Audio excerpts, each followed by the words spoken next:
Paz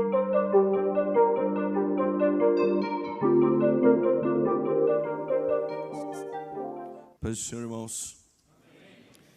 Primeira carta de Paulo à igreja de Tessalonicenses, capítulo 4. 1 Tessalonicenses, capítulo 4.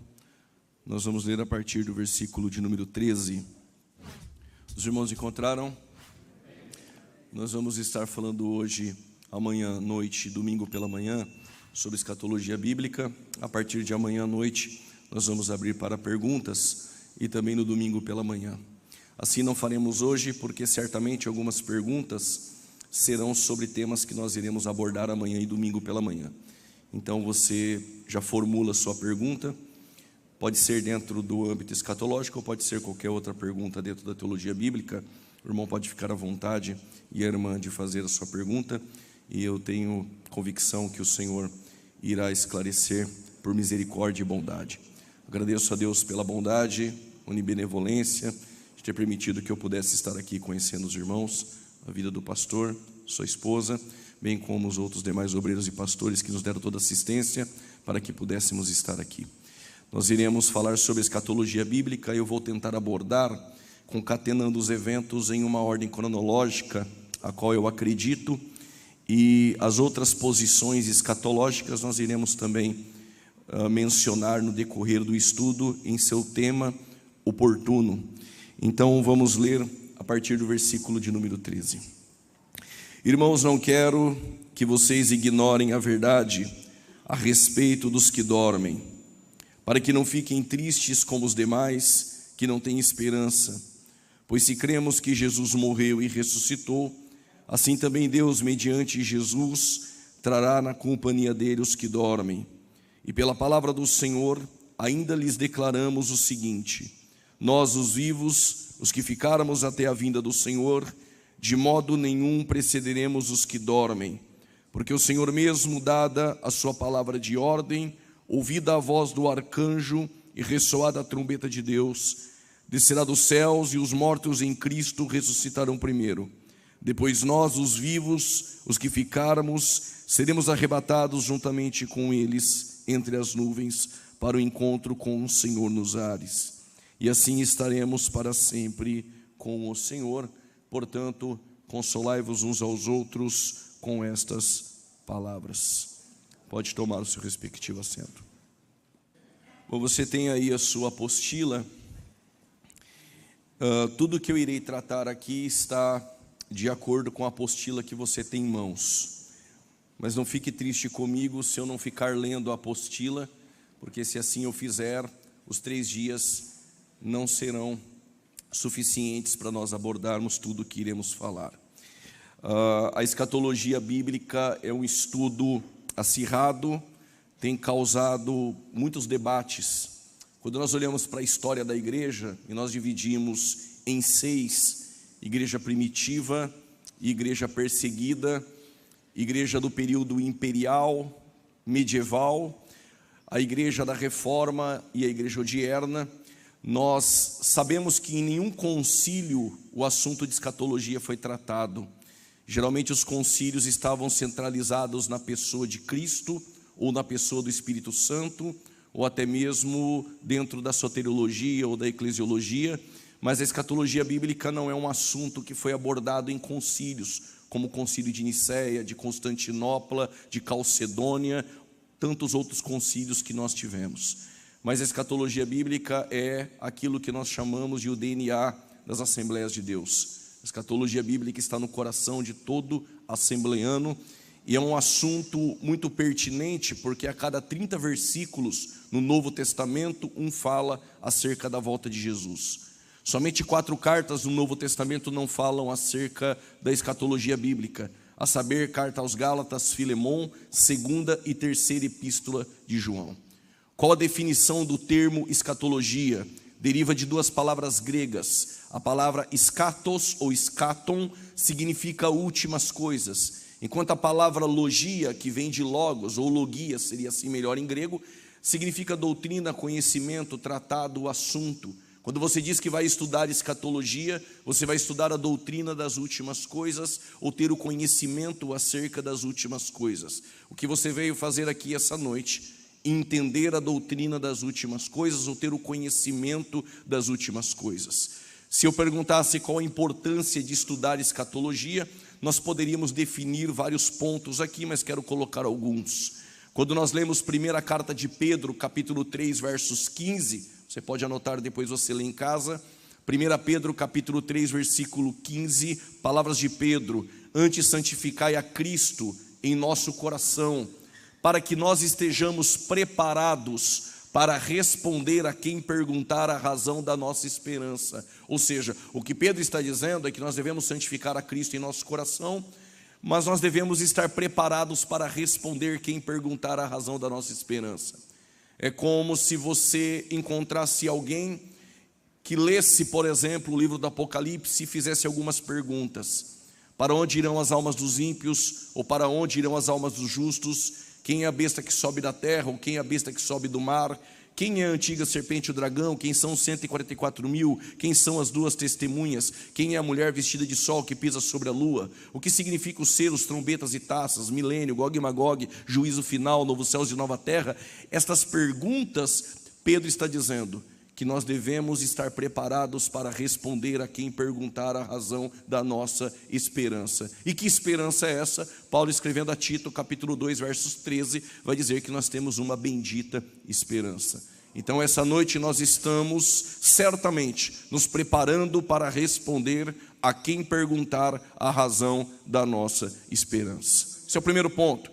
O segundo ponto é porque o estudo escatológico não é um estudo especulativo. Ele é bíblico e ao mesmo tempo ele é consolador. Paulo, nessa epístola, no capítulo 4, versos 18, a qual nós lemos, ele vai dizer: consolai-vos uns aos outros com estas palavras. Estas, ele está restringindo o consolo dentro de um contexto. E nesse contexto, Paulo está falando de uma esperança daqueles que dormem. Aí é um eufemismo, nós não cremos no sono da alma. Iremos falar posteriormente sobre isso. Nós cremos que a alma pós-morte está em consciência. O que ele está dizendo é que existe esperança pós-morte e que haverá um momento em que Cristo arrebatará a sua igreja. E este é o estudo consolador. Quando os crentes em Tessalônica passavam por tribulações, perseguições, afrontas, o consolo não era nenhuma campanha de 7 dias para receber a chave. Era falar sobre o arrebatamento da igreja e a esperança daqueles que morreram em Cristo. Este é um estudo consolador para nossas vidas. Além de ser um estudo consolador e nos trazer preparo para responder a quem perguntar a razão da nossa esperança, é um estudo que nos traz coragem para enfrentar o século presente. O Paulo estava na sua segunda prisão e essa não é aquela domiciliar a qual ele recebia visitas. Ele está em uma masmorra, acorrentado, ainda tem um pergaminho em suas mãos e um tinteiro, a qual ele escreve a sua última carta, que nós conhecemos como segunda epístola a Timóteo. Ele está esperando um soldado entrar na cela e chamá-lo pelo seu nome Shaul, em uma tira de couro. Shaul, que é Saulo ou Paulo em grego, ele será levado para perder a cabeça a mando de Nero, segundo a tradição, em um gladio romano.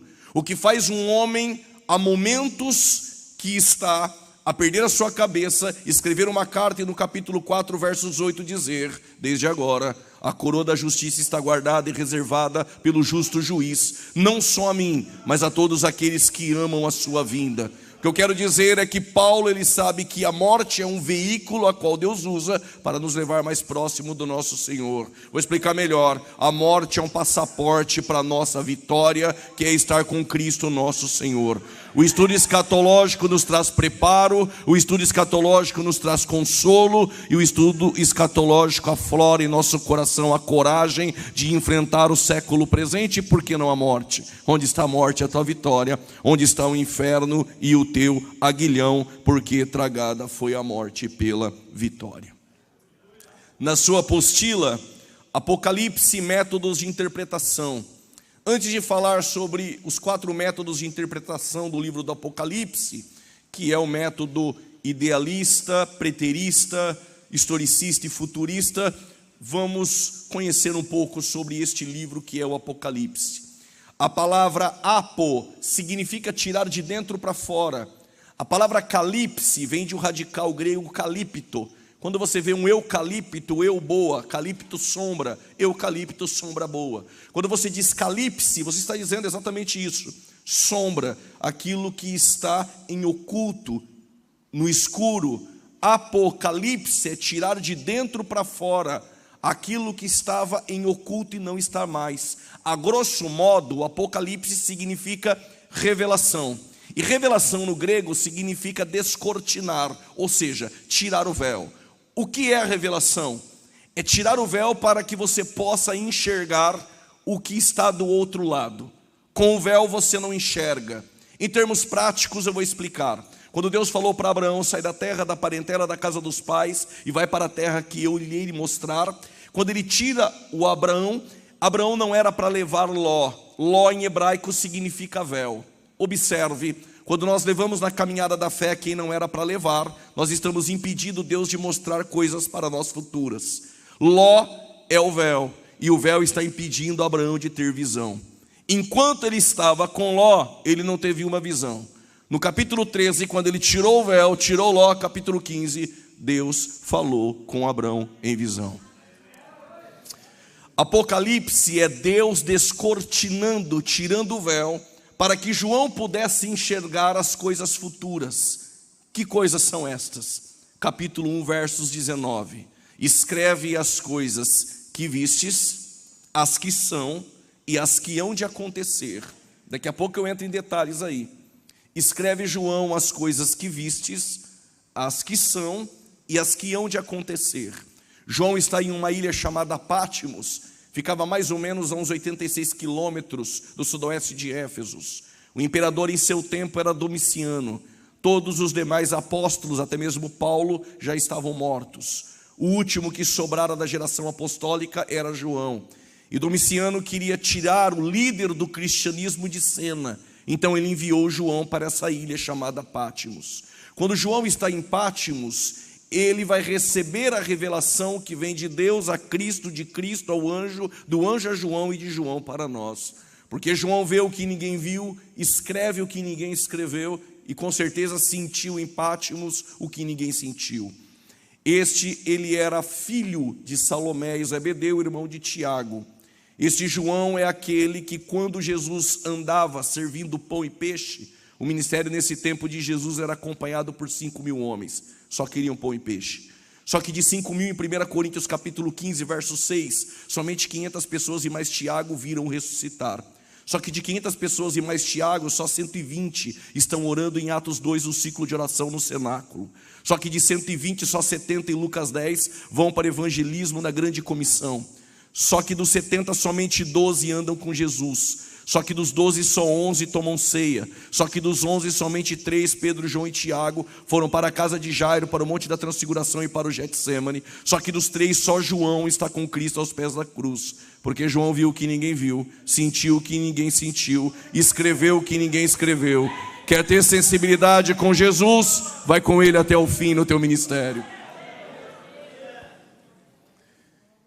E de repente João ouve uma voz como uma voz de trombeta. E quando João olha, vem alguém para falar com ele. Quem é este que vem falar com João? Jesus, em seu ministério, ele não costumava fazer perguntas. Certa feita ele entrou numa região chamada de Cesareia de Filipe, somente com os 12. Era uma região que havia diversas divindades, um panteão de deuses, um templo ao deus Pan grego e também um templo a César construído por Herodes em homenagem a César. Era o lugar propício que Jesus queria saber quem era ele para os seus discípulos. Em meio ao silêncio, Jesus fez uma pergunta: o que as pessoas dizem que eu sou? Eu não sei aqui em Jaraguá do Sul, mas em Campinas, São Paulo, domingo, 9 horas da manhã, as testemunhas de Jeová batem na porta de nossas casas. E eles que têm como fundador Charles Taze Russell, eles vão dizer que Jesus não é Deus, que ele é uma criatura que foi criada em algum tempo da eternidade, nada mais. Se perguntar para os mormons que têm como fundador Joseph Smith, eles vão dizer que Jesus é um polígamo casado com Marta e Maria em João capítulo de número 2, nas bodas de Caná, e o mesmo irmão de Satanás e filho de Adão. Se perguntar para os kardecistas, eles vão dizer que Jesus somente tinha um espírito elevado que no hinduísmo alcançou o karma. Se perguntar para os adventistas do sétimo dia, eles vão dizer, como o fundador Guilherme Miller, que Jesus é o arcanjo Miguel. Se você perguntar para os budistas que têm como fundador Siddhartha Gautama, eles vão dizer que Jesus nunca foi Deus, somente um homem que deixou um bom exemplo, um legado a ser seguido de liderança e nada mais. A maior religião que cresce no planeta, os muçulmanos, vão dizer que Jesus não é Deus, que ele é simplesmente uma criatura ou um profeta do mesmo patamar de João Batista e quem sabe de Elias. Mas se nós pudéssemos caminhar há 2000 anos atrás, alguém iria dizer que ele é o Jeremias, outros iriam dizer que ele é o João Batista, outros iriam dizer que ele é o Elias, mas uma mulher em Samaria sem o cântaro na mão, ela iria dizer, para eles eu não sei, mas para mim ainda é aquele que tem água da vida eterna. Isaías vai dizer, para mim ele é o conselheiro, é o Deus forte, é o Pai da eternidade, é a raiz de Davi. O Jó vai dizer, para mim ele é o Redentor que vive. O Jeremias vai dizer, para mim ele é o renovo. Ezequiel vai dizer, ele tira o coração de pedra, ele coloca um coração de carne. Às margens do Jordão, João Batista vai dizer, para mim ele é o Cordeiro de Deus que tira o pecado do mundo. Se você tomar um café em Betânia, feito por Marta na casa de Lázaro, eles vão dizer que Jesus é aquele que ressuscita mortos, e ainda que esteja morto, viverá. Mateus vai dizer, para mim ele é rei. O Marcos vai dizer, ele é servo, mas é maior do que César. Lucas, escrevendo aos gregos, vai dizer, para mim ele é o homem perfeito. E João vai dizer, para mim é aquele que tem cabelos brancos como a neve e olhos como chamas de fogo. O seu vestido não foi confeccionado em Damasco, Magdalo, em Tiro, mas na eternidade. Os seus pés como latões reluzentes saindo da fornalha. Ele tem a liderança em suas mãos direita, e este é aquele que é, que era, que há de vir, o princípio e o fim, o alfa e o ômega. Paulo vai dizer, ele é aquele que foi manifestado em carne, justificado em espírito, visto pelos anjos, crido pelo mundo, pregado entre nações e recebido em glória. Mas tenho a certeza que os assembleanos aqui essa noite vão continuar dizendo até o arrebatamento, para nós ele ainda é o que salva, o que cura, o que liberta, batiza. Eu ainda acredito no batismo com o Espírito Santo. Cadê os crentes que vão morar no céu? Vou segurar um pouco que é escola. E quando João vê ele com cabelos brancos como a neve, apontam para a eternidade, porque ele é eterno. Ele é eterno e é imutável. Tiago 1,17. Nele não há sombra de variação, ele é eterno, porque em Isaías 9,6 ele é Pai da eternidade. Seus cabelos brancos como a neve apontam, Miqueias 5,2, ele é um menino que nasce em Belém, mas ele é desde os tempos da antiguidade. E mais do que isso, João capítulo 1, versículo 1, 2 e 3, no princípio era o verbo estava com Deus e o verbo era Deus. E sem ele nada do que foi feito se fez. E Colossenses 1,16, ele criou todas as coisas, visíveis e invisíveis. E João capítulo 17, verso 5, ele disse, Pai, devolva aquela glória que eu tinha contigo antes que o mundo existisse. Em uma conversa com os fariseus, ele disse, antes que Abraão existisse, eu sou. E aí eles pegaram pedras para atacarem Jesus. E por quê? Porque nenhum judeu diz eu sou. Se você é aluno, você diz Hanita Almidi, eu aluno. Sou é só o eu sou o que sou. Quando ele disse antes que Abraão existisse eu sou, a expressão grega que ele usa é egoimi, mas pela Septuaginta é asher, a mesma expressão em hebraico de Êxodo 3,14. O que ele está dizendo é, eu sou antes de Abraão, eu sou aquele que falou com Moisés na sarça. Vou repetir, eu sou antes de Abraão, e eu sou aquele que falou com Moisés da sarça. Mas tem mais uma porção. E eu deixei o Abraão ver o meu dia e ele se alegrou. Quando? Ele é antes de Abraão, ele é aquele que falou com Moisés a sarça, mas o Abraão viu o seu dia. Quando? Quando Abraão subiu para o Moriá, colocou Isaque em meio às lenhas. Quando ele levantou o cutelo e o anjo disse, calma, ali tem o carneiro, no texto diz.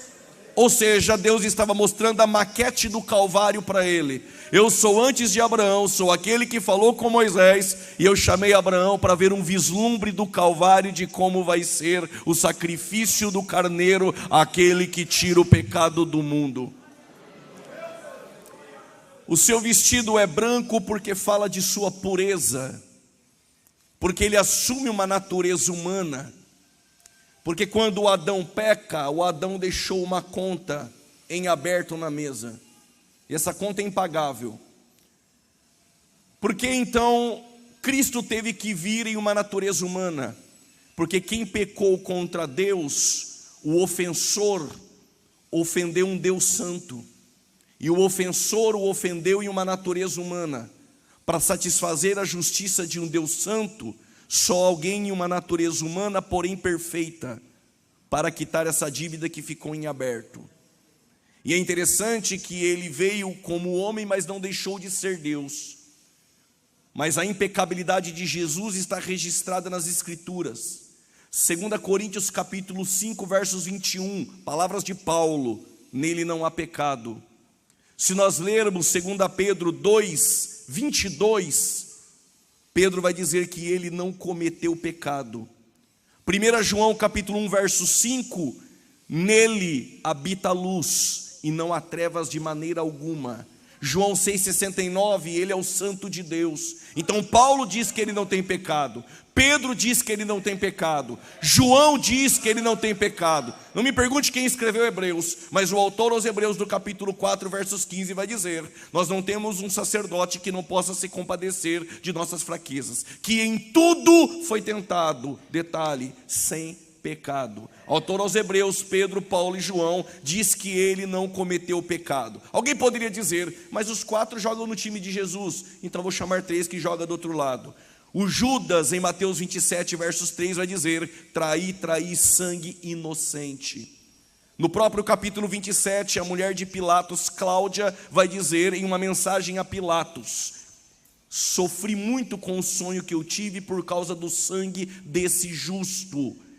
E há um centurião romano que vai dizer também no capítulo 27 de Mateus: verdadeiramente ele é o Cristo, Filho de Deus. Então ele tem a sua natureza humana, sim, 100% homem, mas ele também é 100% Deus.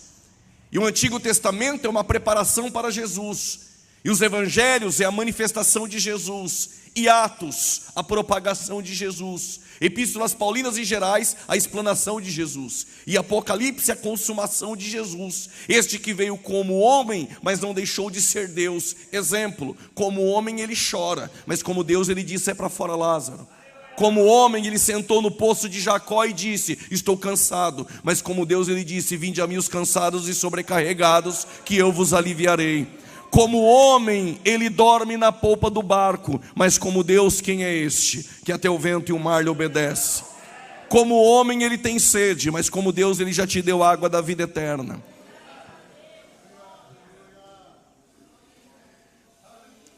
O seu vestido é branco, porque é puro, mas há um cinto de um sumo sacerdote. Os seus pés como latões reluzentes, é aquele que virá na segunda vinda da batalha do Armagedon para destruir as nações. E de repente o João cita algumas verdades no capítulo 1 acerca de Jesus. A primeira verdade é: este é o primogênito dentre os mortos. Como isso funciona? Se antes dele ressuscitar, houve 3 ressurreições no Antigo Testamento, houve 6 no Novo, mais 3 ressurreições, uma em Betânia, uma em Naim, uma na casa de Jairo. Antes dele ressuscitar, houve 3. Como ele pode ser o primogênito dentre os mortos? É que o primogênito dentre os mortos é diferente dos outros que ressuscitaram, porque os demais ressuscitaram e morreram novamente. O primogênito dentre os mortos é aquele que ressuscitou para nunca mais morrer. Aí João vai dizer que ele é o principal dos reis da terra.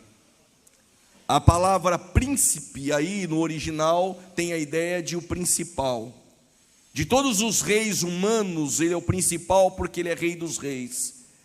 E eu me lembro que quando os caldeus invadiram Jerusalém, já era uma profecia predita por Jeremias, filho de Ilquias, um sacerdote da terra de Ananote. Capítulo 25, versos 11, ele vai dizer que o cativeiro perduraria por 70 anos. 136 anos depois de 722 a.C., o cativeiro de Samaria pela Assíria. 136 anos depois, no ano 606 antes de Cristo, depois de uma batalha chamada Batalha de Carquemis, a Babilônia invadiu Jerusalém, após vencer Faraó Neco e o Egito e vencer a poderosa Assíria. Então Nabucodonosor se torna um proeminente monarca e a Babilônia uma potência mundial. Eles invadiram Jerusalém a primeira vez no ano 606 a.C. Eles levaram a classe nobre ao cativeiro, entre eles alguns que nós conhecemos: Daniel, Misael, Ananias e Azarias, que alguns o conhecem como Sadraque, Mesaque e Abednego. Quando eles levaram a classe nobre, o Daniel foi colocado dentro do palácio. A segunda vez que eles invadiram Nabucodonosor e Nabuzaradã, capitão da guarda, foi no ano 597. Levaram 10.000 ao cativeiro, entre eles nós conhecemos Ezequiel. O Daniel está dentro do palácio, o Ezequiel está às margens do rio Quebar, em Babilônia. Mas no ano 586 eles invadiram a terceira vez. Desta vez eles destruíram o templo, saquearam os utensílios de ouro que era de Salomão, destruíram os muros de Jerusalém, que posteriormente Neemias vai reconstruir, e o Ezequiel vai ver no capítulo 9 e 10 o seu livro, a glória, indo embora. E o Jeremias ficou em Jerusalém, ainda que tendo convite para ir para o Egito, ou até mesmo sentar na mesa em Babilônia. Percebe-se que mesmo em meio ao cativeiro, Deus não perdeu o controle da história.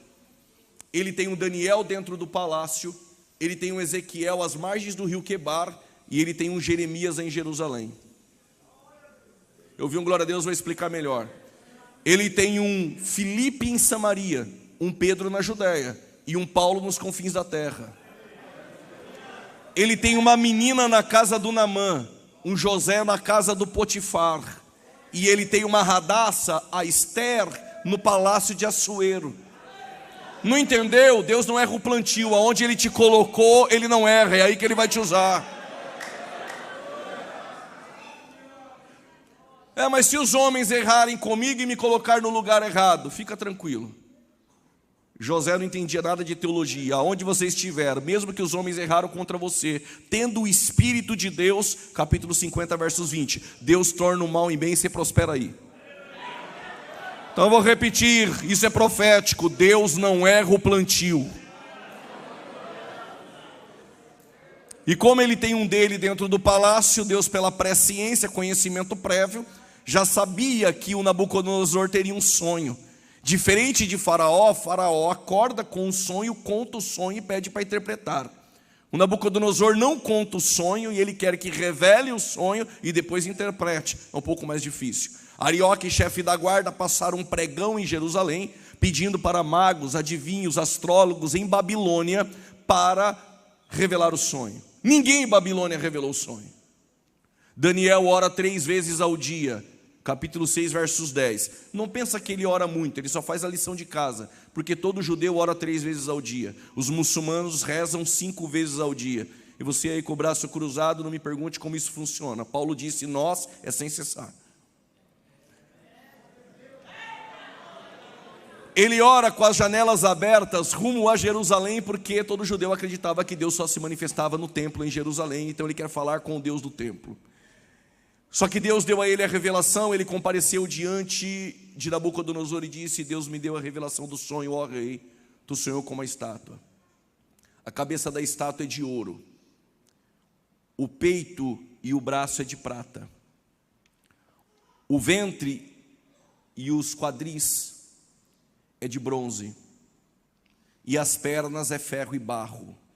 Estou falando de 4 materiais, mas Deus revelou que são 4 reinos na estátua em 4 materiais: o ouro, a Babilônia; a prata, os medopersas de Ciro e Dário; o bronze, de Alexandre o Grande, filho de Filipe o Macedônio; a ferro e barro é Roma. Esses 4 reinos passaram. Isso não é profético, é histórico, já aconteceu. O que é profético na estátua? Os 10 dedos, porque os 10 dedos será o antigo Império Romano que vai reviver em um período tribulacional. São blocos de nações de onde se manifestará o anticristo. O que me chama a atenção é que Daniel vê uma pedra, e esta pedra ela vem sem auxílio de mãos, e ela colide com os dedos da estátua, e a estátua se rompe, desmorona e cai. E Daniel vai dizer: este que vem como esta pedra, parafraseando, é o reino eterno que subsiste eternamente. O reino que em 2 Samuel capítulo 7, versos 13, pela boca do profeta Natã, foi prometido um reino, o trono e a casa de Davi, seria eterna.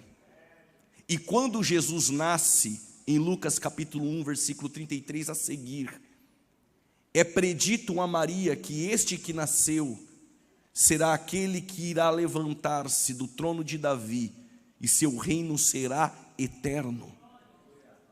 E este reino eterno não é no céu, este reino eterno é na terra, literal, no milênio. Nós vamos chegar lá. Mas o que eu quero te dizer é que quem é esta pedra que esmiuça os reinos? Quem é o principal dos reis da terra? 1 Coríntios 10, o Paulo extraordinariamente vai dizer que assim como os hebreus saíram do Egito e foram batizados nas águas do Mar Vermelho, e foram batizados na coluna de fogo, e bebiam de uma bebida espiritual de uma pedra, e comiam de um maná espiritual que descia do céu. O que Paulo está dizendo que assim como os hebreus, é a nossa caminhada da fé. Nós também deixamos o Egito. Quando o sangue do Cordeiro desceu nos umbrais. Não há resgate, não há libertação se não tiver sangue do Cordeiro. Quando eu nasci de novo? Quando o sangue do Cordeiro foi aspergido em minha vida. Aí eu deixo as trevas. Mas na caminhada da fé, qual é o próximo passo? Batizado nas águas. Deixamos o Egito, nascemos de novo pelo sangue do Cordeiro. Mas sou batizado nas águas do Mar Vermelho. E aonde eu sou batizado com o Espírito Santo e com fogo? Na coluna de fogo. E aonde eu tomo ceia? Abre a tenda, que o pão desce do céu. Eu não sei vocês aqui em Santa Catarina, mas nós crentes em São Paulo, se eu abrisse a tenda e caísse o maná, eu iria pegar o meu hoje e mais um para amanhã. Só que Deus disse, conhecendo o coração dos hebreus e o nosso, o de hoje você come, se guardar para amanhã eu faço apodrecer. Porque Deus sabe que se você guardar o de amanhã, amanhã você não o busca. E Jesus gostou da ideia e disse, o pão nosso de amanhã, coisa nenhuma. O pão nosso de cada dia. É para aprender a buscar todo dia. Deserto é lugar de ser dependente. Eu vou prover hoje e amanhã me busca que eu vou prover de novo. Só que aonde eu bebo da bebida espiritual, Paulo diz, de uma pedra. E a pedra era Cristo. Quem é a pedra? Sobre esta pedra edificarei a minha igreja. E as portas do Hades, ou do inferno no latim, ou das ânsias da morte, na melhor tradução, não prevalecerão contra a minha igreja. Ou seja, os reis humanos irão passar. A Babilônia hoje é o Iraque, os medo-persas hoje é o Irã. A Grécia hoje sobrevive por causa de alguns bens que Alexandre o Grande fez para Israel. Aquela Roma não existe mais. Passam homens, passam reis, passam governantes, mas o nosso Rei eterno subsiste eternamente. Ele é o primogênito dentre os mortos e o principal dos reis da terra. E aí vai dizer que Ele é aquele que nos amou com teu sangue, nos lavou e nos fez reis e sacerdotes. O sangue de Cristo tem muitos benefícios. Alguns usam erroneamente para expulsar demônio. Sangue de Jesus tem poder. Mas o sangue não é para expulsar demônio. Demônio se sai no nome, no meu nome. Expulsarão demônios. O sangue de Jesus nos purifica de todo o pecado, trazendo a justificação de Romanos 5, a adoção de Romanos 8, versículo de número 15. Mas principalmente a regeneração. A ideia de regeneração é o nascer de novo. E a nossa imagem e semelhança foi afetada completamente. Afetada não significa destruída. Foi afetada, depravada totalmente, mas não destruída. Quais são os textos? Gênesis capítulo 9, verso 6, Tiago capítulo 3, versos 9, nós temos a imagem e semelhança, ainda afetada completamente pelo pecado, mas não destruída. Mas quando eu nasci de novo, a imagem ela é refeita. E Pedro vai dizer que ela foi refeita depois de receber uma semente incorruptível. Esta é a palavra. Quando nós recebemos essa palavra incorruptível e nascemos de novo, temos uma nova natureza. Somos regenerados instantaneamente e não de forma progressiva. O que me chama a atenção é que Pedro usa 2 animais para explicar algo extraordinário para nós essa noite. Parafraseando, ele diz: assim como a porca vai à lama, assim o cão come do vômito. O que ele está dizendo é que se você pegar uma porquinha, dar um banho nela, levar no pet, colocar um lacinho, talco, perfume e levar para dentro do seu quarto, no seu condomínio, quando ela escapar, ela vai para a lama, porque a natureza dela é lama.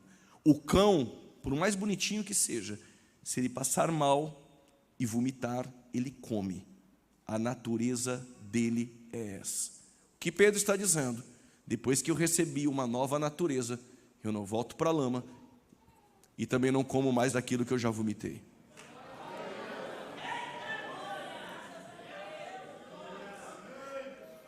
E aí o João vai dizer: e este é aquele que tem a chave da morte.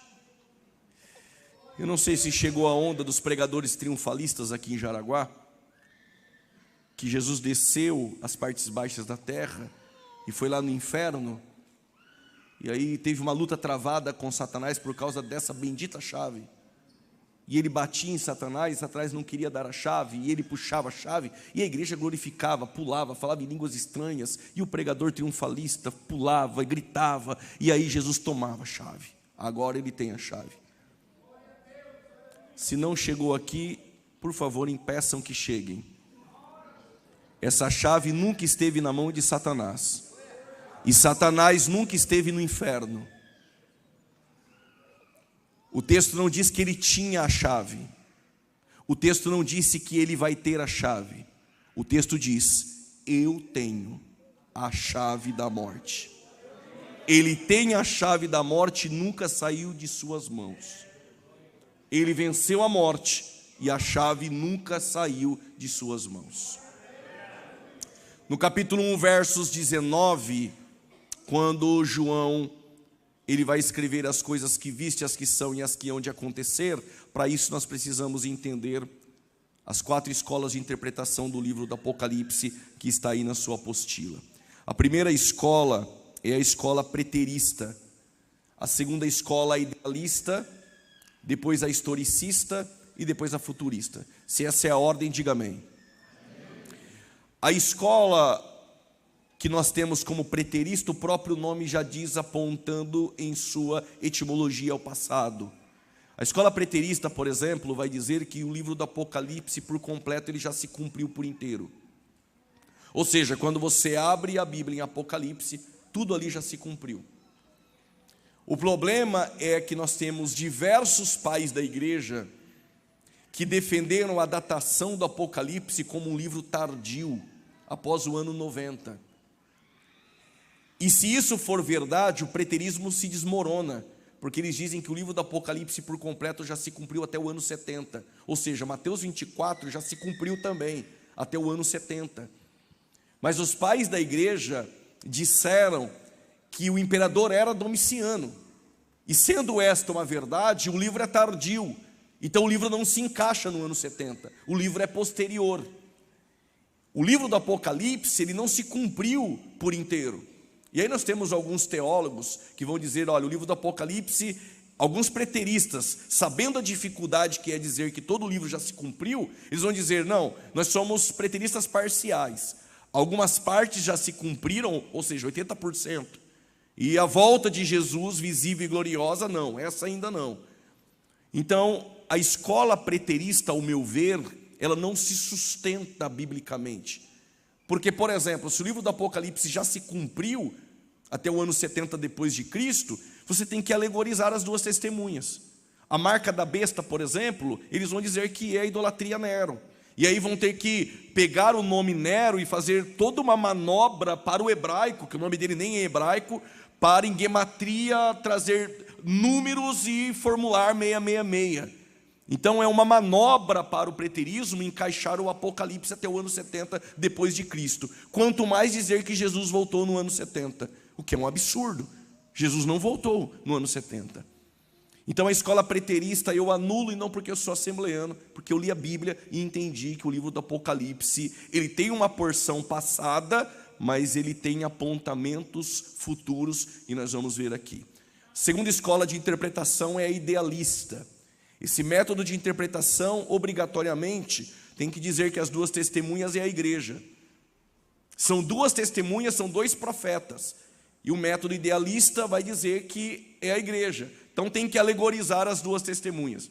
E é interessante que as duas testemunhas morrem. E aí eu não sei quando a igreja morre. Outro ponto, eles vão dizer que os 144 mil também é um número alegórico. Ou seja, tudo no Apocalipse é alegórico. Tudo é espiritual no Apocalipse. E um debate em um programa de TV com um idealista, com todo respeito ao reverendo da igreja presbiteriana, que estava comigo naquele debate, ele disse que o número da besta é para aqueles que não têm a mente de Cristo. E quem não foi marcado com a marca da besta somos nós que temos a mente de Cristo. E aí eu fiz uma pergunta a ele. Mas quem não tem a mente de Cristo, como você diz, a marca da besta, não compra e não vende. O senhor abasteceu o carro do senhor essa semana? Aí vai ter que alegorizar também agora esse ponto. Então é alegoria em cima de alegoria. Então o método idealista não se sustenta, ele é bem incongruente. Terceiro método, muito defendido hoje pelos adventistas do sétimo dia, é o método historicista. Eles vão dizer que o livro do Apocalipse está se cumprindo durante a história.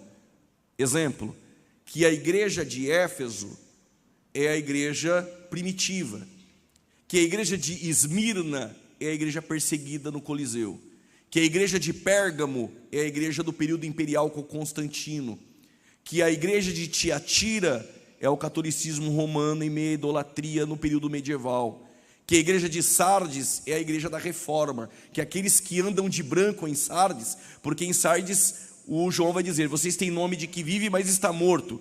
Jesus envia, essa carta ao anjo, ao líder da igreja. Então você tem nome de que vive, mas está morto. Mas em meio aos mortos, tem alguns que andam de branco. E o método de interpretação historicista vai dizer que esses que andam em branco é Pedro Valdo, John Hus, Wycliffe, Tyndale, Savonarola, John Hus, Lutero. Então é um pouco de forçação aí para encaixar o Apocalipse durante toda a história. E esse método de interpretação, ele quase se desmoronou na Primeira e na Segunda Guerra Mundial. Como entender a Primeira e a Segunda Guerra Mundial encaixando no Apocalipse? Então ficou um pouco complicado para o método historicista, por isso que eles foram se perdendo durante a história, e hoje são poucos que creem assim, que vão dizer, por exemplo, que o anticristo é o Papa. O último método de interpretação é o método a qual eu creio que se sustenta biblicamente e me parece mais convincente, é o método futurista. Como que o método futurista entende o livro do Apocalipse? O que são as coisas que vistes? Capítulo 1, Cristo glorificado. Escreve as coisas que vistes. Capítulo 1, Cristo glorificado. E as coisas que são as 7 igrejas da Ásia. As 7 igrejas da Ásia, capítulo 2 e 3, já se cumpriu. Para todas elas, há Cristo se apresentando de alguma forma, diferente para todas, segundo a necessidade de cada igreja. Um elogio, um conselho, uma reprimenda e uma promessa. Para todas elas o esboço é esse. Se apresenta de alguma forma, traz um elogio, uma reprimenda, um conselho e uma promessa. Mas há um detalhe. Somente uma não tem elogio e 2 não tem reprimenda. Porque os seus olhos, como chamas de fogo, enxergam o que os homens não enxergam. Em todas elas, Cristo se apresenta dizendo: eu conheço as tuas obras. Você tem duas opções essa noite: ou dar um glória a Deus ou ficar apavorado. Eu conheço as tuas obras. Olhos como chamas de fogo é sua onisciência. É os fariseus estar na casa onde o paralítico vai sair por uma porta que ele nunca entrou, porque ele vai entrar por cima. E quando Jesus vai perdoar os pecados e curar o paralítico, os fariseus não falaram, eles só pensaram. E Jesus disse: por que pensai mal em vossos corações? Se você essa noite não quer que ele saiba seu pensamento, é melhor que não pense. Eu ouvi um aleluia. Não que ele sabe agora. Antes de criar o universo, ele já sabia o que você iria pensar. Até o glória a Deus que você ia dar agora. Somente uma igreja não tem elogio e duas não tem reprimendas. É porque Jesus não vê como vê os homens, e o relatório da terra é diferente do relatório do céu. No relatório da terra, a igreja de Esmirna não tem reprimenda. E no relatório da terra, Esmirna é pobre. No relatório da eternidade, Jesus disse que a conhece sendo rica. No relatório dos homens, a igreja de Filadélfia tem pouca força. No relatório da eternidade, tem pouca força, mas não negaste o meu nome. Então diante de ti pus uma porta aberta, e diabo nenhum fecha. Agora a igreja de Laodiceia não tem elogio. No relatório dos homens, rica sou, e não tenho falta de nada. Do relatório da eternidade, pobre, cega e nu. Eu não sei o que os homens dizem ao nosso respeito, mas mais vale o relatório da eternidade sobre nós. Escreve, João, as coisas que vistes, as que são e as que hão de acontecer. As que vistes, capítulo 1, Cristo glorificado. As que são, capítulo 2 e 3, as 7 igrejas da Ásia. E as coisas que hão de acontecer, aqui nesse ponto eu me desmembro dos assembleanos, tá? Os meus professores de escatologia que eu tive, quando no capítulo 4, versículo 1, diz o texto: e eu, João, fui arrebatado em espírito. A maioria dos professores que eu tive diziam que era o arrebatamento da igreja ali.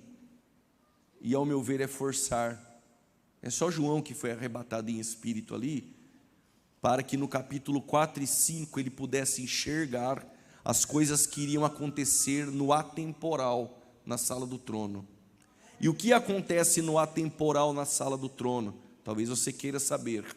Abra sua Bíblia no capítulo 4 do Apocalipse, por gentileza, versículo de número 5.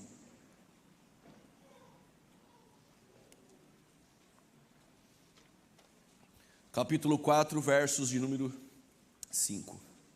Apocalipse 4, 5. Os irmãos que abriram as suas Bíblias no capítulo 4, versículo 5, do trono saíam relâmpagos, trovões e vozes, e diante do trono ardiam 7 lâmpadas, e essas lâmpadas é de fogo. Olha que interessante, as quais são 7 Espíritos de Deus. Repita comigo: os 7 Espíritos de Deus estão diante do trono. Agora, no capítulo 5, aí, versículo 6, há uma mudança de logística aí dos 7 Espíritos de Deus. Capítulo 5, verso 6. E olhei, e eis que estava no meio do trono e dos 4 animais viventes, e entre os anciãos um cordeiro, como havendo sido morto, e tinha 7 chifres, ele também tinha aí 7 olhos. E aí que são 7 Espíritos de Deus enviados para a terra. Diga comigo: 7 Espíritos de Deus enviados para a terra. Se eu fosse fazer uma pergunta essa noite, seria essa. A primeira: quem são os 7 Espíritos de Deus? A segunda seria: por que no capítulo 4 os 7 Espíritos de Deus está diante do trono? E por que no capítulo 5, verso 6, eles foram enviados para a terra? Aí vem a lógica. Aconteceu alguma coisa entre o 4 e o 5 que fez a logística dos 7 Espíritos de Deus mudar. Se você quer a resposta de quem é os 7 Espíritos de Deus, ou quem são, A resposta está lá em Isaías capítulo 11, versos 2. Tá? Anota aí, depois você lê em casa. É simples, o Espírito do Senhor, sabedoria, entendimento, conselho, fortaleza, conselho, temor, 7. Aí talvez você pergunte, o Espírito Santo de Deus são 7? Ora, o Pai é Deus? O Espírito Santo é Deus?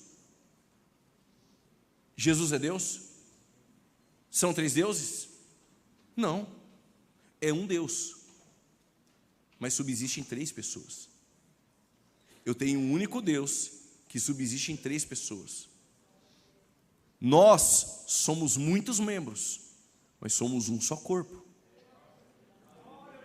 Não é os frutos do Espírito, é o fruto do Espírito, mas são 9, mas é o fruto.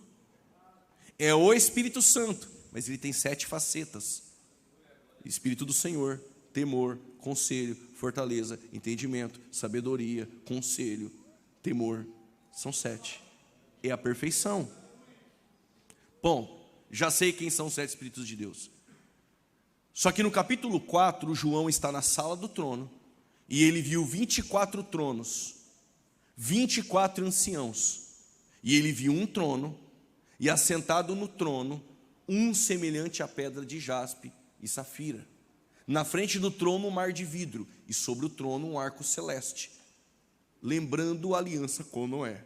E há uma pedra de esmeralda, verde, safira, jaspe, cristalina.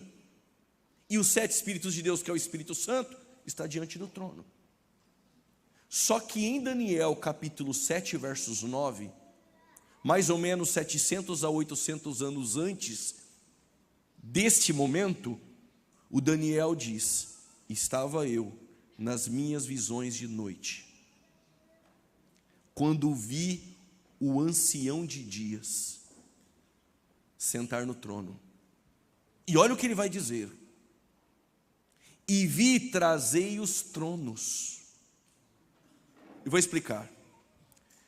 Vamos supor que você chegou aqui hoje 7h30 em ponto, combinado? E aqui não tivesse as cadeiras. Quando João chegou 7h31. Estavam os 24 tronos, os 24 anciãos sentados, o ancião de dias, que é Deus o Pai, sentado, e os 7 Espíritos de Deus aqui. Quando João chegou, já estava tudo pronto. Quando Daniel chegou, não tinha ninguém. Só estava o ancião de dias, ainda a sentar, quando ele viu trazerem os tronos. Trouxeram 24 e trouxeram um e colocaram à destra. Estou falando Daniel capítulo 7, versos 9. Você anotou igual Bereano, depois confere. Se não for amanhã me cobra. Aí no versículo 13, o Daniel diz assim: e eu continuei olhando. E eu queria que você prestasse muita atenção. E eu continuei olhando nas minhas visões de noite, quando vi um como filho do homem, subindo nas nuvens. Aonde? E o fizeram a chegar até o trono. Bom, quando eu cheguei lá na portaria, esse papel de obreiro, pegar você e trazer, isso já é feito na eternidade faz tempo, isso não é novo. Se não faz, você não está alinhado com o céu. Vocês estão entendendo? Então o Daniel viu os preparativos para a festa. Quando João chegou, já estava pronto. Só que o Daniel no capítulo 7, versos 13, ele viu um como filho do homem subir nas nuvens. E quando ele subiu nas nuvens, o recepcionaram. E diz o texto, e fizeram o filho do homem se achegar até o trono. Só que quando Jesus ele ressuscitou, Atos 1:3, ele fica no versículo 3, conferindo o contexto de Atos 1, 40 dias com o corpo ressurreto com os discípulos. E antes de subir a súmpito aos céus, ele disse aos discípulos: ficai em Jerusalém, até que do alto sejais revestidos de poder. E ser-me-ão minhas testemunhas na Judéia, Samaria e nos confins da terra. E paulatinamente ele sobe assumpto aos céus. E os discípulos estão parados, perplexos e atônitos, olhando. E quando ele chega nas nuvens, aonde? Quando ele está subindo, o João já está no capítulo 5. E o João está no capítulo 5 olhando e de repente vem um anjo. O texto diz que é um anjo grande. Tem profeta aí que na live, se você pagar lá 20 ou 50 reais, ele fala as medidas, tamanho do pé, da mão. Aqui não tem isso, né? Não me pergunte o tamanho dele. A Bíblia diz um anjo grande e forte. Chegou em João e falou: João, está vendo o trono? Tem um livro ali, selado, escrito por dentro e por fora. E não tem ninguém que é digno, nem nos céus, nem na terra, e nem nas partes baixas dela, de abrir o livro e desatar os teus selos. João desaba de chorar. Se ninguém é digno de abrir esse livro e desatá-los, nós estamos perdidos. Só que o Daniel disse que subiu nas nuvens um semelhante ao Filho do Homem. Em Atos 1:9 ele também sobe, e Daniel viu nas nuvens. Em Atos 1:9 ele subiu e se perdeu em meio às nuvens. Ele apareceu lá na portaria. E aí um dos anciãos se levantou no meio dos 24 e falou: João, não chores. Por quê? Porque o Daniel viu ele subindo. E os anjos já o recepcionaram e estão trazendo ele. Quem é ele? É o leão da tribo de Judá. É a raiz de Davi. É aquele que foi morto e reviveu. Digno de honra, de glória, de domínio, de louvor. Os 4 seres viventes, um semelhante à águia, um semelhante ao leão, um semelhante ao homem e um semelhante ao bezerro, se prostram, que são os querubins, que é querube. E os 24 anciãos também se prostram cantando um novo cântico. Olha que interessante. Digno é o Cordeiro. Olha o que os 24 anciãos vão dizer. Que compraste para Deus. Só que se você pegar as traduções mais antigas, até 1611, sabe como é que estava nos manuscritos? E nos comprastes. Ora, se compraste para Deus, quem são os 24 anciãos? Pode ser representantes de 24 sacerdotes, de 24 turnos, de 1 Crônicas 24 e 25. Pode ser representantes de 12 tribos e 12 apóstolos. Só não me diga que são anjos. Mas se os manuscritos mais antigos, as traduções até 1611 estiverem certas, é a igreja. Porque vai dizer, e nos compraste. Quem foi comprado? Anjo foi comprado? Quem foi comprado com preço de sangue? Tem pós-tribulacionistas que já arrepiaram. Mas não importa, eles começam a cantar um novo cântico. E quando o Filho do Homem, Jesus, ele entra na sala do trono e senta à destra, os 7 Espíritos de Deus descem.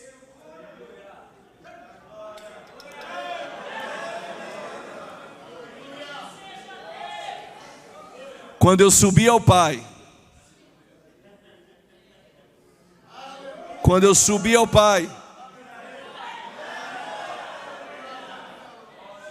o que aconteceu entre o 4 e o 5? Chegou alguém no 5. E ele tem que descer, e por quê? Porque tem 120 no cenáculo lá aguardando.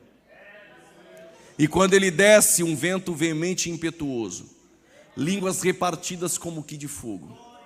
E o Pedro, revestido de poder, se levantou e pregou, e antes de pregar, no meio da sua mensagem, ele diz: hoje se cumpre o que foi predito pelo profeta Joel. Derramarei o meu espírito sobre toda a carne, vossos filhos e filhas profetizarão. Os jovens, estes terão sonhos, e os mais velhos, os anciãos, visões. E essa promessa que é o dom do Espírito é para quem? Para vós, os que estavam à frente ouvindo Pedro pregar. E ele diz aos que estão de perto, aos que estão de longe. Aí o sensacionista já apertou a cadeira. Agora, para ele ficar apavorado, e a todos quantos Deus ainda chamar. Deus ainda chama. Se Deus ainda chama, o revestimento de poder ainda está de pé. Como nós podemos dividir o livro do Apocalipse dentro do método futurista, que é o que eu creio? Eu acredito que todos nós creem assim. O método futurista entende que o capítulo 1 já se cumpriu, Cristo glorificado já apareceu a João em Pátimos.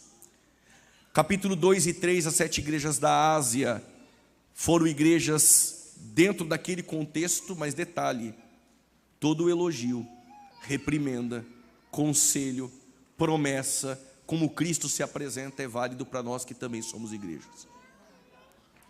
Capítulo 4 e 5 é algo atemporal. Do capítulo 6 ao 18 é o período tribulacional. Vou repetir. Do 6 ao 18 é o período tribulacional. E aqui vem um ponto muito importante. A palavra igreja aparece em Apocalipse 19 vezes. Quantas vezes? 19. Só que do capítulo 6 ao 18 ela não aparece nenhuma vez. Porque eu acredito que a igreja não está dentro deste período. A expressão eclesia ou eclésia está 19 vezes dentro do livro do Apocalipse. Mas do capítulo 6 ao 18, não aparece uma única vez. E detalhe, para todas as 7 igrejas da Ásia, as cartas são encerradas assim. Quem tem ouvidos ouça o que o Espírito diz à igreja. Quem tem ouvidos ouça o que o Espírito diz às igrejas. Só que no capítulo 13, versos 9, diz assim o texto: quem tem ouvidos ouça, ponto final. Porque a igreja não está dentro deste período. E aí depois, amanhã, acredito que nós iremos falar sobre o período tribulacional, e eu quero entrar em Mateus 24. As evidências internas dentro do texto nunca apontaram a igreja. Apontam exatamente a nação de Israel. Nós vamos falar sobre isso. Então, como eu divido o livro do Apocalipse, capítulo 1 já se cumpriu, 2 e 3 também. 4 e 5 é atemporal, sala do trono. Do 6 ao 18, período tribulacional. E o 19, a segunda vinda de Cristo gloriosa, a batalha do Armagedon. E aí o 20, o milênio. 21, novo céus e nova terra. 22, nova Jerusalém que desce ataviada. Então, na verdade, o que é futuro no livro do Apocalipse? Do 6 ao 22 é futuro. Então, quando você abrir a sua Bíblia em Apocalipse, do capítulo 6 ao 22, é futuro. Só que do 6 ao 18 é o período tribulacional, com selos, trombetas e taças, mas nós entraremos em pormenores com perspicácia aí no momento oportuno, quando falaremos sobre o período tribulacional. Então a divisão do livro do Apocalipse, de forma bem lacônica e sintética, é essa. Agora tem um ponto muito importante aqui no nosso estudo, na sua apostila, que é morte e o estado intermediário. No geral, aí, a Bíblia ela descreve a ideia de morte com algumas expressões diferentes. E aí eu citei os textos aí para você na apostila, para ficar mais fácil, como por exemplo, partir do mundo, unir-se a seus pais, desfazer-se dessa casa terrestre, tornar-se pó, um sono, render o espírito ou dormir em Jesus. Estas são as expressões apontando para a morte. Bom, quando a morte entra no mundo, há uma teoria chamada teoria de Gup, ou teoria do hiato, ou teoria do intervalo, que vai dizer que entre Gênesis 1 e 2, houve a queda de, eles vão dizer que Lúcifer, mas esse nome não está na Bíblia, no original, vem na tradução de Jerônimo em latim, com uma interpretação um pouco forçada de Isaías 14, a ideia de estrela da manhã. Mas entendemos que quando cita Lúcifer, refere-se a Satanás. Qual a ideia? De que entre Gênesis 1 e 2, Deus criou tudo perfeito, mas a terra se tornou sem forma e vazia, porque houve ali então a queda de Satanás, compatibilizando com a ciência, houve uma explosão, que a ciência chama de Big Bang, mas era a queda de um anjo de luz, explodiu tudo, e entre Gênesis 1 e 2 até dinossauros morreram. E alguns ainda forçadamente vão dizer que havia até um mundo pré-adâmico. Existe essa interpretação. Qual é o problema dela? Entre tantos, gramaticalmente o hebraico não dá vazão para trazer o verbo tornar ali. No princípio criou Deus céus e terra, e a terra era sem forma. O era não dá para se tornar em hebraico, não dá para forçar, era sem forma e vazia. E eles querem dizer, e tornou-se por causa de alguma coisa, mas em hebraico não dá, gramaticalmente não dá para forçar ali o era para tornar, ainda que tentem. E aí usam um texto de Isaías, que houve um caos na terra, mas aquilo é o cativeiro, não está falando ali o Isaías sobre Gênesis 1 e 2. Como eu entendo Gênesis 1 e 2? No princípio criou Deus céus e terra. E o versículo 2, agora Deus vai mostrar como isso aconteceu. A terra era sem forma e vazia. Ou seja, é como pegar todos os ingredientes do bolo, colocar todos em cima da mesa. E agora eu vou dar forma ao bolo, mas primeiro eu coloco os ingredientes. Então é mais ou menos assim a ideia. Não dá para fantasiar. No princípio criou Deus céus e terra, ponto final. Já poderia pular para o capítulo 3. Mas agora o Moisés vai detalhar como foi. Por revelação, Deus revela a ele e vai detalhar como foi. A terra era sem forma e vazia, e havia luz, e assim consequentemente. Tudo bem? Qual o problema dessa interpretação? É porque se houve morte antes do pecado, isso entra em colisão e não se harmoniza com Romanos 5,12.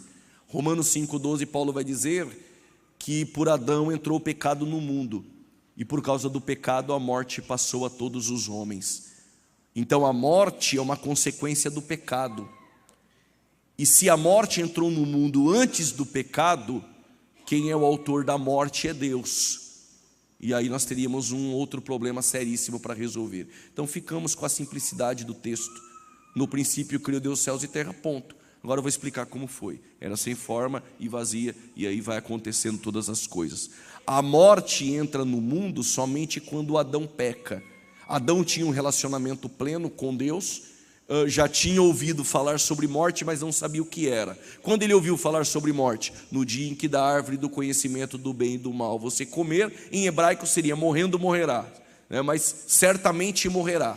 Então ele ouviu falar sobre morte, mas não sabia o que era morte. Mas sabia que no dia em que da árvore do conhecimento do bem e do mal ele viesse a comer, ele iria morrer. Quando ele come, a morte entra no mundo. Só que entrou aí 3 tipos de morte. Por isso que é essa pergunta aí, na apostila. Quais tipos de morte existem? Confere aí e diga amém. Muita gente para pouco amém. Confere aí e diga amém. Quais tipos de morte existem? Nós estamos falando sobre morte e o estado intermediário. Existe morte espiritual, morte física e morte eterna. Pregador, o que é a morte espiritual? Todos nós nascemos mortos espiritualmente. Mas o pregador é o seguinte, eu nasci no berço evangélico. Não tem esse berço para vender em Santa Catarina e em nenhum lugar do mundo. Não se compra berço evangélico. Você nasceu morto espiritualmente e em pecado, herdado em um lar cristão. Mas em algum momento na sua vida você tem que nascer de novo. Ninguém nasce regenerado.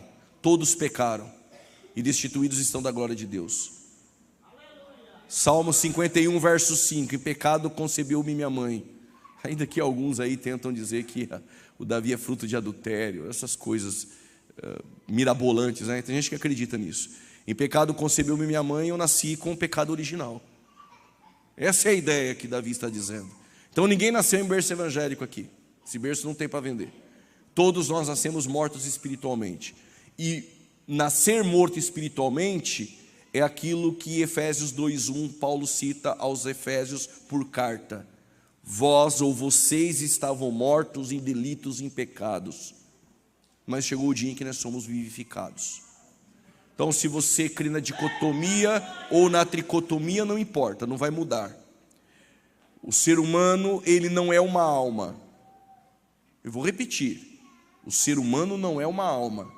Se você disser que nós somos uma alma, você deu a mão para um adventista e a outra mão para uma testemunha de Jeová e saiu caminhando para a rua. Porque se você disser eu sou uma alma, quando você morre, a tua alma morre. E como entender Gênesis 2:7? Pegou do pó, soprou e o homem se tornou alma vivente. Está no texto, eu sou uma alma. Não, não é uma alma. A Nova Almeida atualizada trouxe uma melhor tradução. E o homem se tornou um ser vivente. A alma não pode morrer. Não temei aquele que só pode matar o corpo e não pode matar a alma. A alma é uma palavra polissêmica, depende do contexto, a define. Por exemplo, 70 almas desceram para o Egito. Ou seja, o corpo ficou e as alminhas desceram. Então a alma ali é o ser humano como um todo. Nós fazemos isso no culto. Tem alguma alma para Jesus? É só a alma que você quer? Então às vezes o texto diz alma, mas a alma como um todo. Mas há momentos como 1 Tessalonicenses 5:23, que Paulo vai dizer santificar em tudo, espírito, alma e corpo.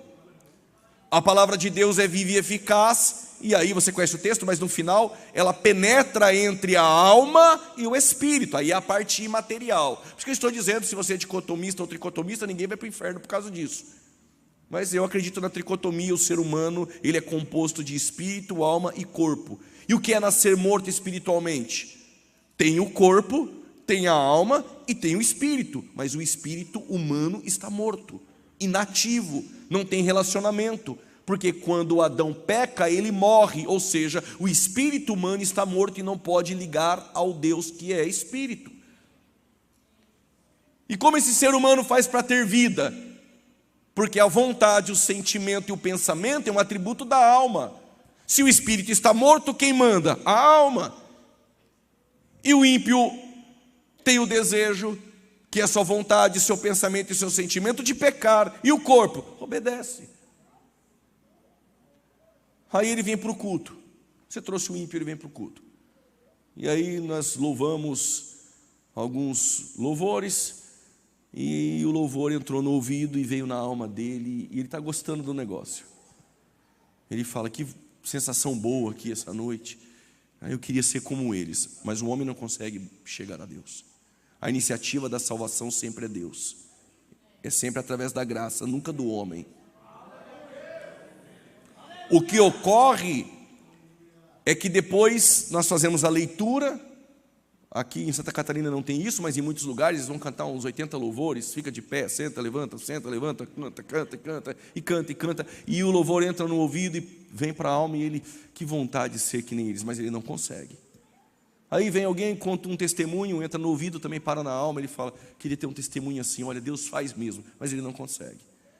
Aí vem um irmão aqui, abre a Bíblia e prega o Evangelho. Só tem uma coisa que entra no ouvido, mas vai aonde o louvor não vai. Vai aonde o jargão do pregador não vai. Onde o autoajuda não vai. Só a palavra de Deus é apta para discernir. Só a palavra de Deus é como uma espada de dois gumes.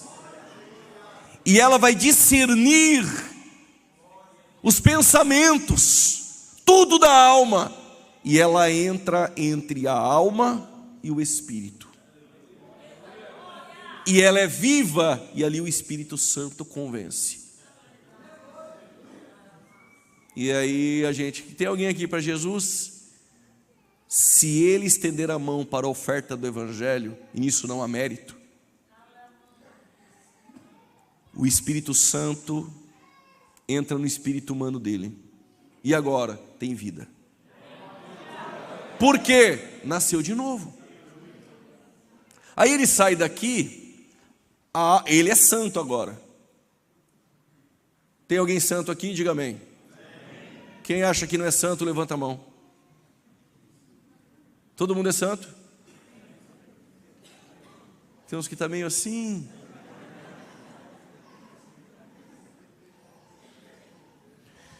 Quando aquele ímpio veio para o culto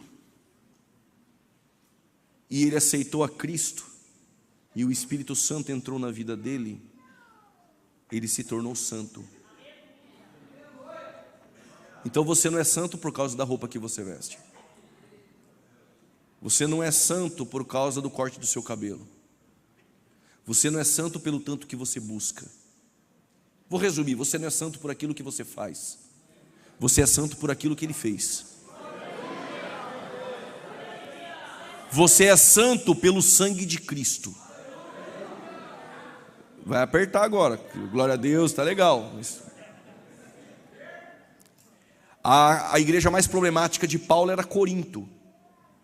Tinha divisão.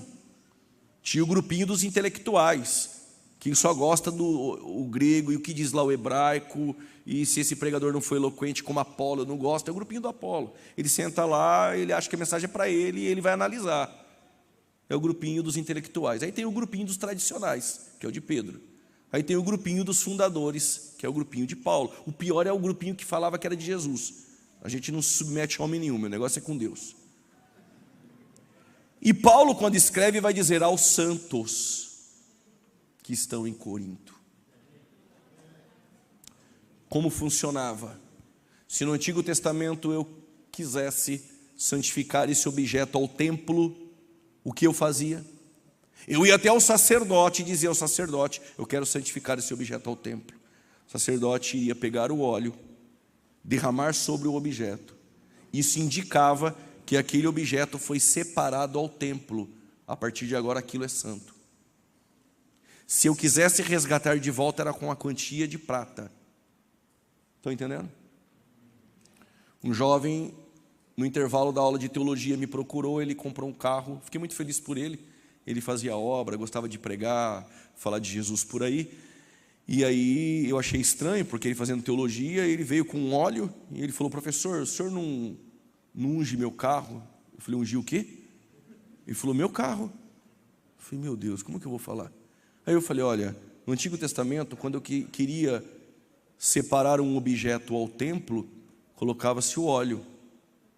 Aquilo não era mais meu, era de Deus. Ah, então ora por mim só, tá bom, pastor.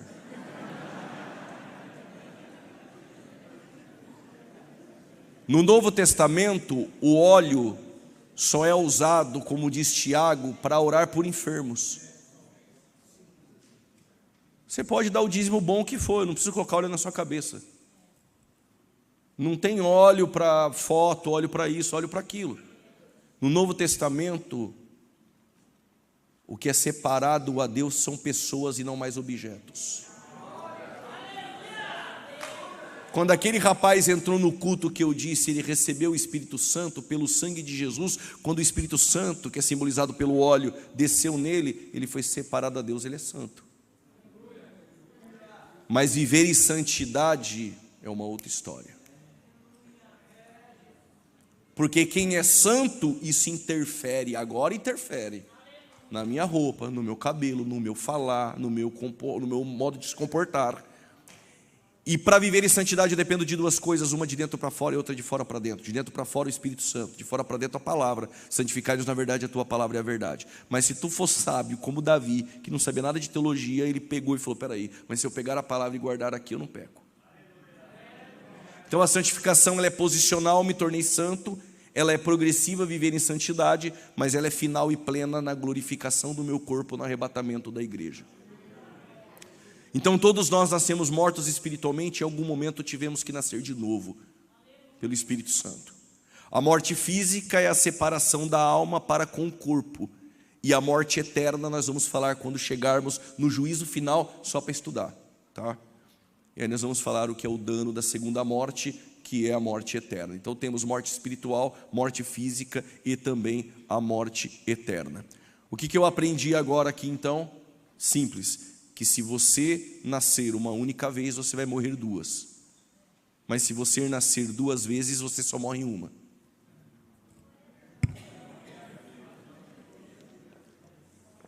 Vou dizer de novo.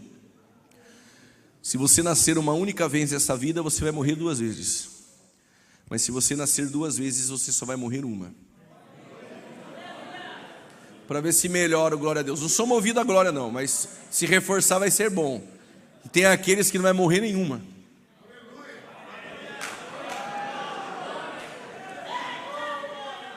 Se você nascer só do ventre da sua mãe, você vai morrer fisicamente e vai morrer eternamente no juízo final. Mas se você nascer 2 vezes do ventre da sua mãe e da água e do Espírito, você só morre uma fisicamente, porque ainda que esteja morto, viverá. Mas de repente o culto nem acaba e ninguém morre.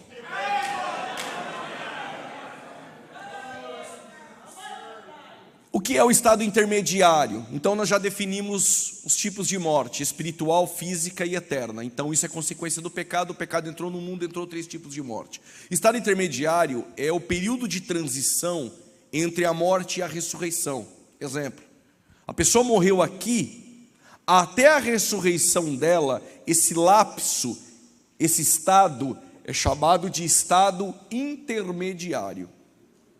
Ou seja, o ímpio, quando morre, a alma dele vai para um estado intermediário. O justo, quando morre, a alma dele também vai para um estado intermediário. O purgatório não existe.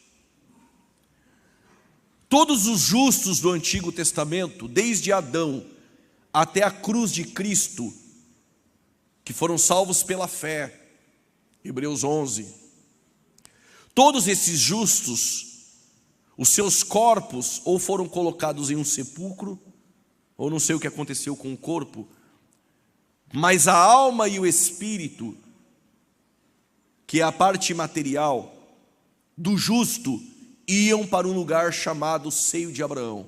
Qual é o nome? Seio de Abraão é descrito no texto de Lucas, capítulo 16, a partir do versículo de número 19 a seguir, onde na epígrafe ou no prólogo, no título do capítulo, está a parábola do rico e do Lázaro, o que nós entendemos não ser uma parábola. Mais ou menos 42 parábolas do Novo Testamento, nenhuma delas tem nomes próprios. Este texto tem nomes próprios como o de Lázaro, nada a ver com o de Betânia, mas um nome muito significativo e acentuado dentro do âmago judaico, que é Abraão. Esse é o primeiro ponto que caracteriza não ser uma parábola. O segundo ponto é que a Bíblia foi dividida em capítulos do século 13. Ou seja, nos autógrafos, nos originais, não tinha o prólogo ou a epígrafe. Foi o tradutor que colocou lá a parábola do rico e do Lázaro. E nós entendemos não ser uma parábola.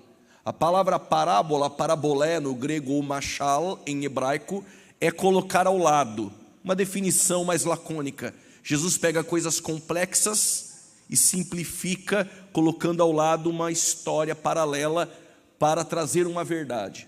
Mesmo que fosse uma parábola, há uma verdade aqui, mas nós acreditamos não ser uma parábola. E o texto descreve que quando Lázaro morreu, ele foi para um lugar chamado Seio de Abraão.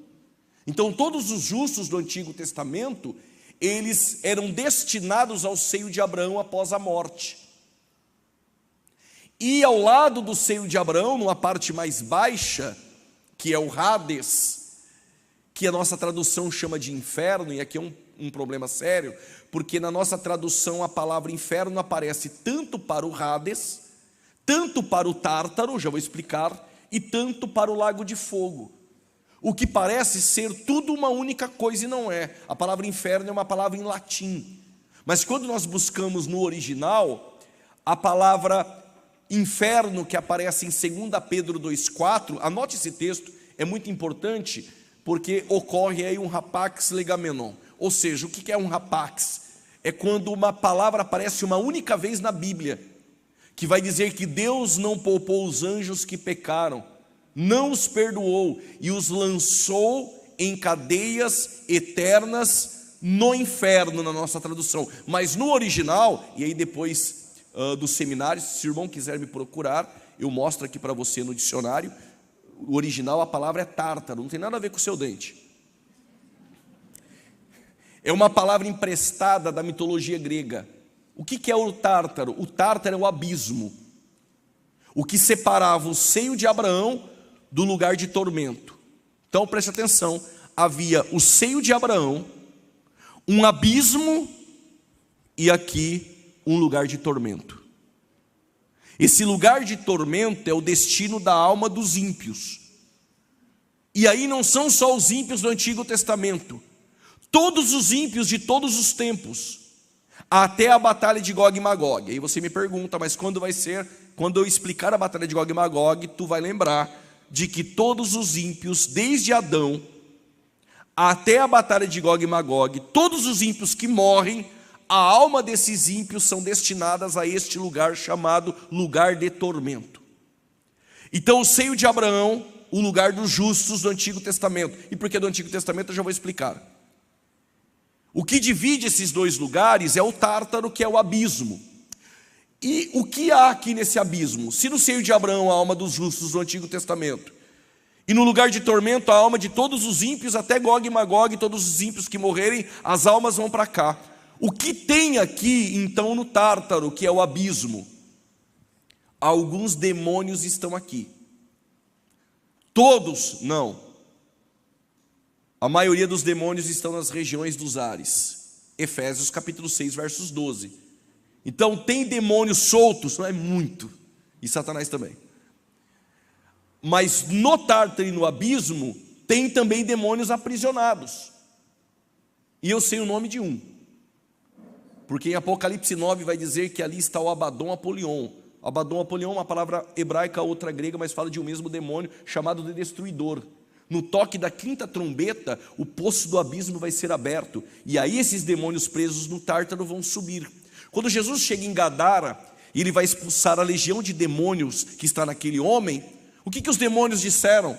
Para Jesus não os enviar para o abismo. Então existe um abismo, um lugar de prisão para alguns demônios. Mas se você me perguntar o porquê eles estão ali, aí o seminário tinha que ser 4 dias.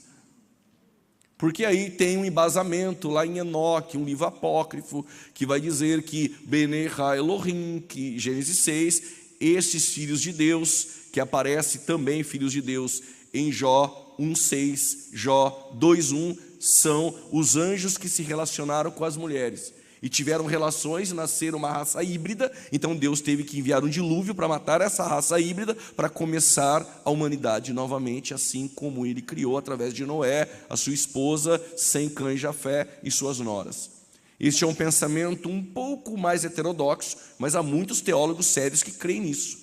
Tá? Nós não podemos ser desonestos, mas eu fico com a ideia de que não eram anjos. Ali eram homens, quando diz Bene Ha Elohim, porque filhos de Deus, tanto anjos são chamados, mas também homens são chamados. Israel é chamado, Adão é chamado. E todo o contexto ali, em Gênesis 6, só fala de homens, não fala de anjos. E anjos não se casam e não se dão em casamento. Fica estranho dizer que anjos se materializaram, mas tinham, por exemplo, um método, uma maneira de engravidar mulheres e ter filhos.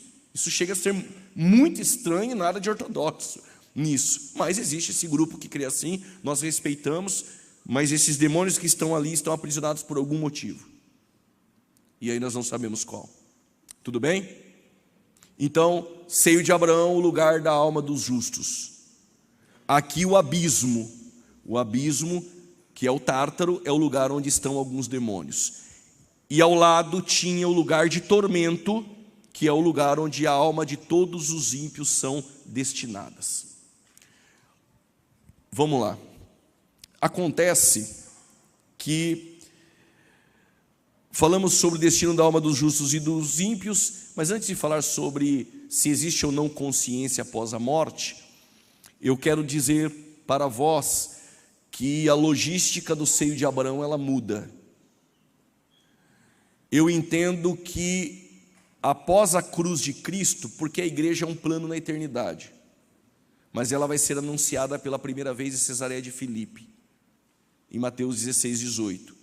mas ela nasce na cruz do Calvário, a igreja. Mas ela vai ser inaugurada em Pentecostes. Então, a partir de sua inauguração, todos os crentes que morrem, as almas não vão mais para o seio de Abraão. Ainda que eu conheça alguns professores de escatologia, amigos, que creem que continua sendo no seio de Abraão, mas eu explico e tento provar o porquê o lugar mudou.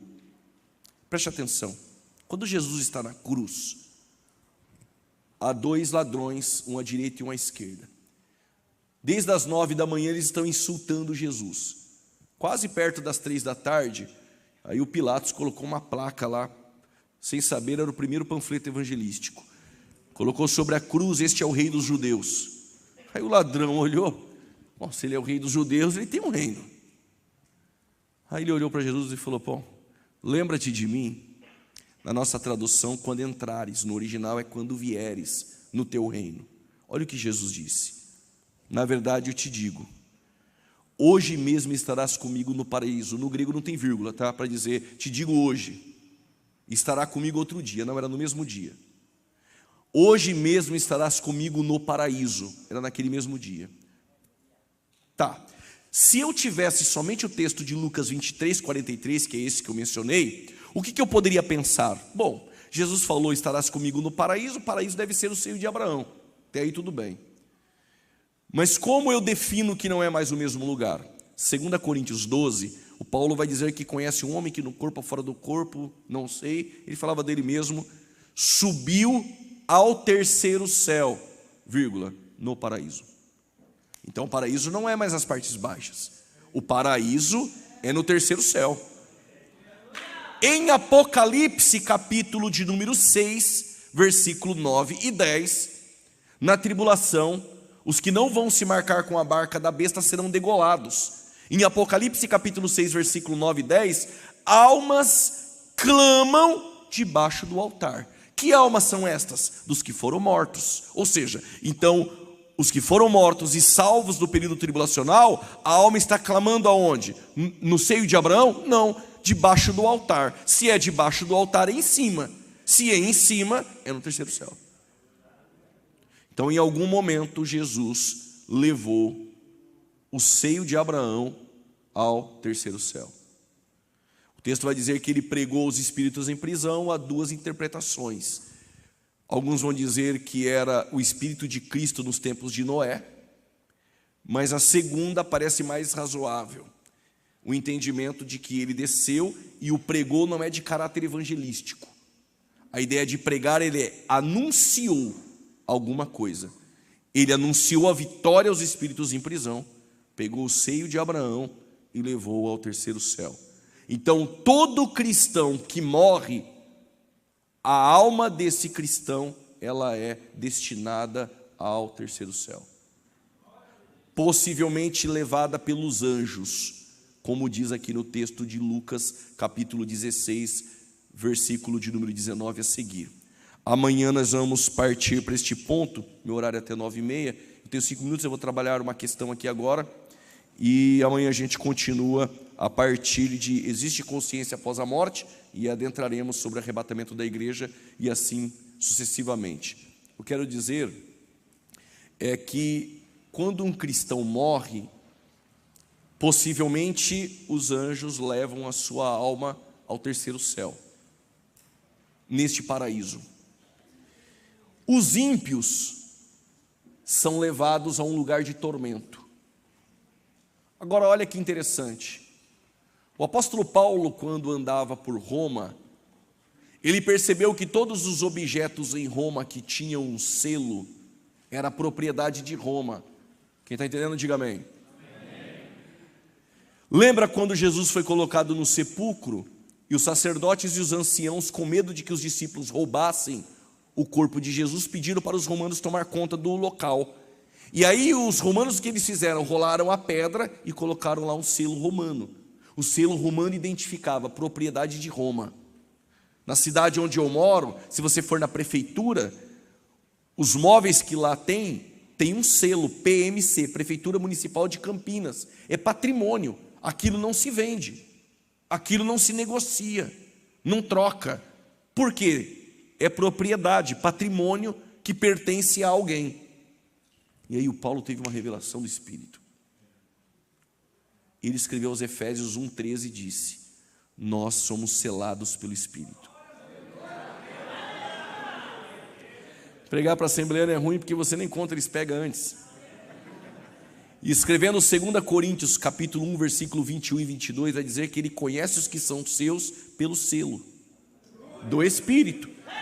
Ou seja, quem é selado pelo Espírito é propriedade de Jesus.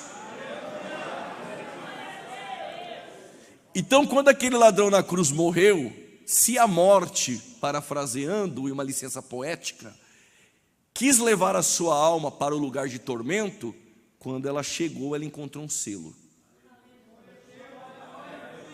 O cristão, quando morre, a morte não pode levar para o lugar de tormento, porque encontra o selo, propriedade exclusiva de Jesus. Não toque. Só os selados essa noite.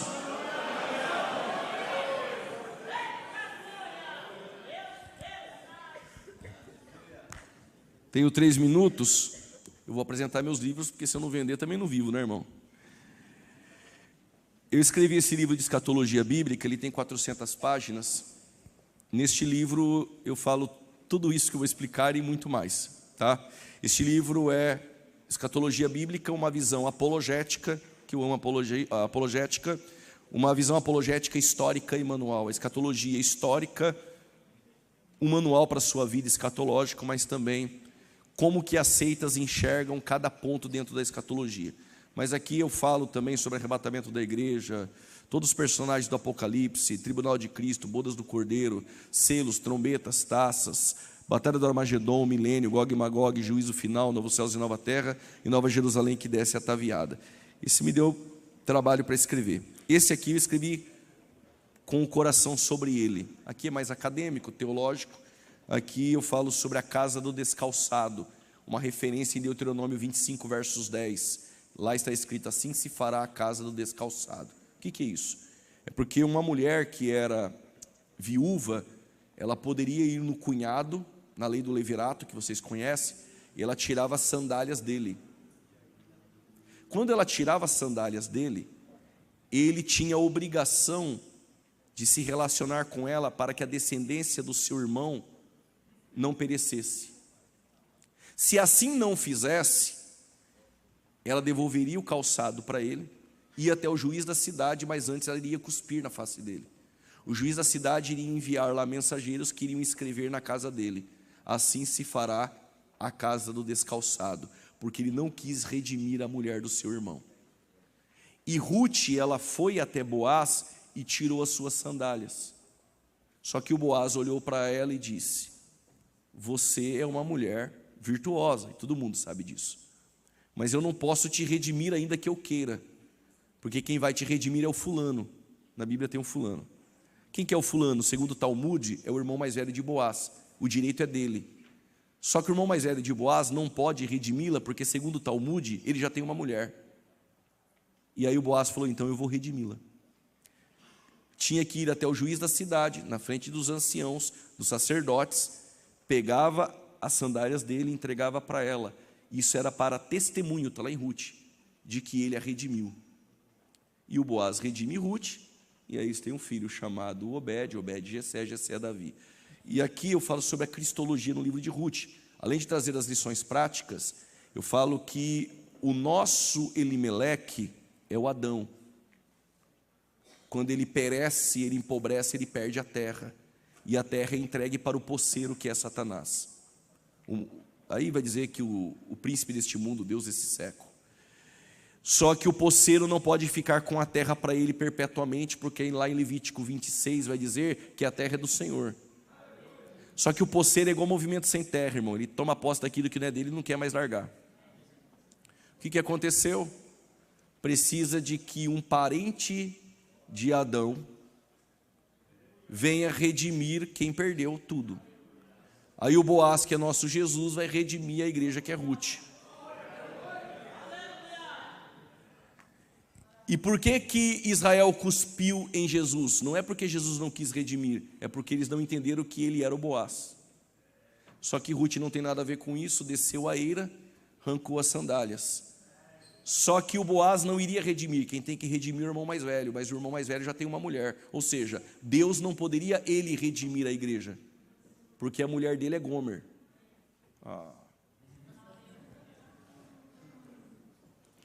Então Jesus falou, então deixa que eu vou redimir ela aonde? Na frente dos anciãos. E ele não pegou o sapatinho de fogo, ele pegou os calçados do evangelho e diz, vai ser minha testemunha.